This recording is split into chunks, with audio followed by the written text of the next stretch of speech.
I'm Brittany Lewis with Forbes Breaking News. In Senate floor remarks on Thursday, Senator Ron Wyden remembered the late Senator Orrin Hatch. The Oregon Democrat praised the late Utah Republican for trying to find common ground. In honor of Hatch's memory, Wyden detailed the work they were able to do together despite their political differences. Chief among them, Wyden cited the reauthorization of Children's Health Insurance Program that gave CHIP a 10-year extension. Listen now to the senator's remarks.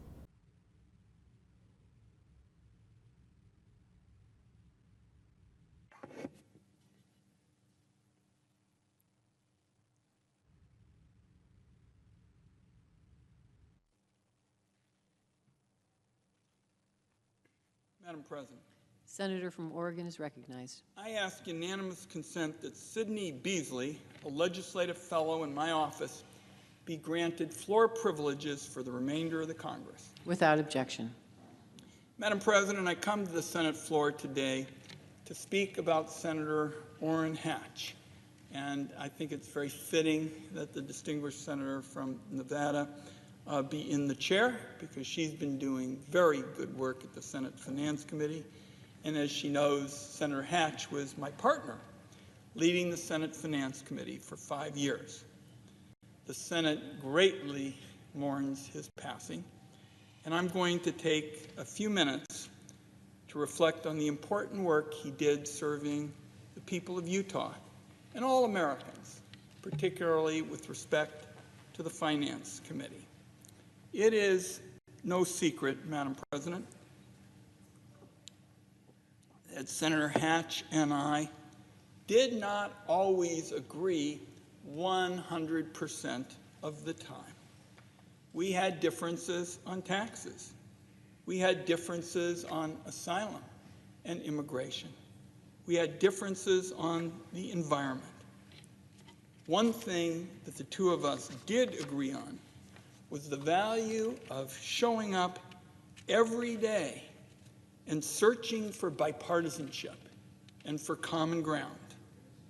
And we were able to do that, sometimes defying the odds on the Senate Finance Committee, and I'm going to briefly recount some of those accomplishments in honor of his memory. First, the landmark reauthorization of the Children's Health Insurance Program. For a decade, the longest ever commitment to children's health since the program was created. And by the way, Senator Hatch was the co-author of the original bill with his Democratic partner, the late Ted Kennedy. What a success CHIP has been shown to be. A wonderful state-federal partnership. More than 9 million kids have affordable quality health care thanks to CHIP. Within 2 years of becoming law, 47 states had set up a CHIP program, and today every state participates in CHIP. As my friend from Nevada knows, sometimes it's hard to get the states to agree on whether you might buy a 7-Up. All the states think that the CHIP program is a huge effort, and what a remarkable accomplishment led by Senator Hatch in keeping kids covered and healthy. In fact, just 5 years after the program was enacted, CHIP reduced the uninsurance rate for children by a half. Now, the road to a 10-year reauthorization was not exactly smooth. In fact, the authorization actually expired for nearly 4 months. But despite the setbacks, and as I say, taking on long odds, Chairman Hatch and I just kept at it, focusing on the impact that this historic legislation would have on the reason we all do public service, which is to make people's lives better. And it was clear this was a real opportunity to make a lasting investment in the well-being of kids, and we were committed to doing that together. So now, thanks to the leadership of Chairman Hatch, the health care for millions of America's kids is secure until 2027. And I know because I remember looking over just a few desks away to Chairman Hatch and wondering if we were going to be able to keep this effort bipartisan, if we were going to be able to actually get it done. He would smile, he'd look over at me in that kind of way, just sort of stick with me, colleague, because he so often treated me almost like a son, and it always made me feel that there was a chance, as I said, to show people that even in a very polarized and divisive time, you could get something really important accomplished, like standing up for kids. Now, the next item that I want to mention involves transforming the Medicare program. As my friend from Nevada knows, my roots were with the Gray Panthers, the senior citizens group. When I was coming up, Medicare was a program for acute illness. If you broke your ankle, you had a horrible case of the flu, you went to a hospital, you saw your doctor. Not Medicare today in Nevada and Oregon. Today, Medicare is about chronic illness. Cancer, diabetes, heart disease, strokes, COPD. That is overwhelmingly the Medicare program today. And when I briefly was chairman of the Finance Committee, I held the first hearing on updating Medicare to place the focus squarely on updating what we always have called the Medicare guarantee. Medicare isn't a slip of paper, it's a guarantee. And Chairman Hatch graciously agreed to continue that effort. It began when I was the chair, and it took the better part of 2 years and a lot of guts for Chairman Hatch to take that on, because the rule at that time was you didn't even bring up fundamental Medicare reform, because everybody went to opposite sides. And that was the end of the discussion. Chairman Hatch said, not on my watch. We're going to do something very different. And there were groundbreaking developments in that chronic care bill that make a difference today for Americans. Throughout the pandemic, it was clear that we needed to make bold reforms to increase the role and opportunity for telehealth to serve our people. All our colleagues would come back from a visit home, do something about telehealth. Well, what happened was that the Center for Medicare and Medicaid Services was trying to move quickly, and they were looking for a model. And I remember then Secretary of Medicare and Medicaid Services, Seema Verma, called me up and said essentially, would you mind if we used the model for expanding telehealth, what Chairman Hatch and you led in the Finance Committee? And we said, we're thrilled, all in, let's go. And today, that model continues to expand. As my colleague from Nevada knows, in the recent major budget bill, we expanded it to audio only because we had so many rural communities where they didn't have broadband, where there was a big senior population. They wanted to expand telehealth. None of that's possible unless Chairman Hatch was willing to take on a big Medicare reform undertaking, updating the guarantee, recognizing that in the 21st century it wasn't like Medicare when it began. And it really is going to make a big, big difference. And as I say, we're going to keep expanding telehealth. My colleague knows we're looking to have a major mental health reform effort in this session. A big part of it will be expanding telehealth and covering mental health services. Chairman Hatch did so much to make that debate possible. Finally, a third area, and this was all in one Congress, 3 major bills. I could take kind of another prism and talk about the chairman, but we passed the Family First Prevention Services Act.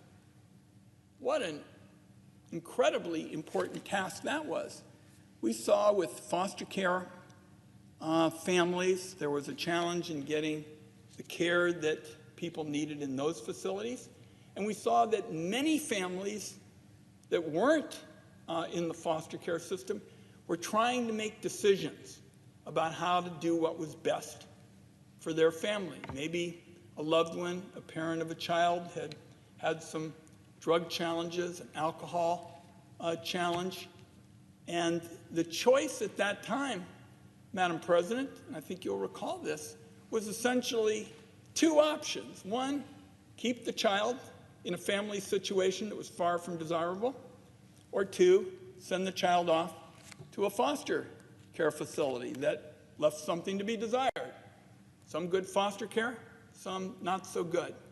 Chairman Hatch led the effort to a third path, families first, so that now when you have families, there might be an older relative, a grandparent. It's called kinship care. The grandparent can step in and help the family as a parent might be dealing with that alcohol challenge. And states all over this country now are moving to use families first. They're moving to make it possible for a grandparent to step in as a caretaker for grandkids. Building flexibility into the system, as my friend from Nevada and I have often talked about, that's not a Democratic or a Republican issue, that's just common sense. And often, Chairman Hatch would say, what is just a common sense approach here? I'm going to talk for the remainder of my time about what a pleasure it was to be with Senator Hatch personally. We met almost every week, alternating between our offices. He would tell stories. He wore a mezuzah with great pride because he so valued his friendship with the Jewish people. He told wonderful stories about his childhood in Pittsburgh, saving up money to take the trolley to the symphony, and fascinating stories about his friendship with Muhammad Ali, which almost invariably led to putting his fists in the air and showing me a little bit about the shadow boxing that he did with his wonderful friend, Muhammad Ali. And then, of course, you would always hear about his side career as a platinum record-selling musician and composer. And finally, he was so good to his friends, he almost invariably inflated their accomplishments to those he was with, such as he did for years with me about basketball. He loved talking about books, especially history books. I gave him books that my father had written. He read them closely. He would often bring big books to the floor of the Senate on a late night, and I see so many of our wonderful staff who can probably picture Chairman Hatch sitting right there, and I see the nods with a big book reading, and that was a special moment as he made his way through a thick history volume and then told us a little bit about it. What an accomplished senator. What a good man. Nancy and I send our condolences to Elaine, to their children, to the many staffers who worked with Chairman Hatch over the years. And I want to close this way because this is how Chairman Hatch often closed a meeting. We would meet in each other's offices every week. And I remember often he'd stand up at the end of the meeting, giving me one of those inimitable Orrin Hatch smiles, and he'd look at me and he'd go, "So long, friend." That was Orrin Hatch today. Thank you. I yield the floor, and I note the absence of a quorum. Clerk will call the roll. Ms. Baldwin.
Senator from Oregon. I ask unanimous consent that we vacate the quorum call. Without objection. I ask unanimous consent that the Senate proceed to legislative session be in a period of morning business with senators permitted to speak therein for up to 10 minutes. Without objection. Mr. President, I ask unanimous consent that the appointment at the desk appear separately in the record as if made by the chair. Without objection. Mr. President, I have 6 requests for committees to meet during today's session of the Senate. They have the approval of the majority and minority leaders. Duly noted. I ask unanimous consent that the Judiciary Committee be discharged from further consideration, and the Senate now proceed to S-Res 601. The clerk will report. Senate Resolution 601, celebrating the 150th anniversary of Arbor Day. Is there objection to proceeding to the measure? Without objection. I ask The committee is discharged, and the Senate will proceed. I ask unanimous consent that the resolution be agreed to, the preamble be agreed to, and that the motions to reconsider be considered made and laid upon the table. Without objection. I ask unanimous consent that the Senate now proceed to the en bloc consideration of the following Senate resolutions introduced earlier today. S-Res 617, S-Res 618, S-Res 619, S-Res 620. The clerk will report. Nope. Is there objection to proceeding to the measure on block? Is there objection to proceeding to the measures on block? Without objection, the Senate will proceed on block. Without objection, the Senate will proceed on block. I ask unanimous consent that the resolutions be agreed to, the preambles be agreed to, and that the motions to reconsider be considered made and laid upon the table, all in block. Without objection. I ask unanimous consent the Senate proceed to the consideration of S-Res 621 submitted earlier today. The clerk will report. Senate Resolution 621, honoring the life and legacy of the late Senator Orrin G. Hatch. Is there objection to proceeding to the measure? I ask unanimous consent that this important Without resolution... objection. I ask unanimous consent that this important resolution be agreed to, the preamble be agreed to, and the motions to reconsider be considered made and laid upon the table with no intervening action or debate. Without objection. Mr. President, I would put in a quorum call, Mr. President. The clerk will call the roll. Ms. Baldwin.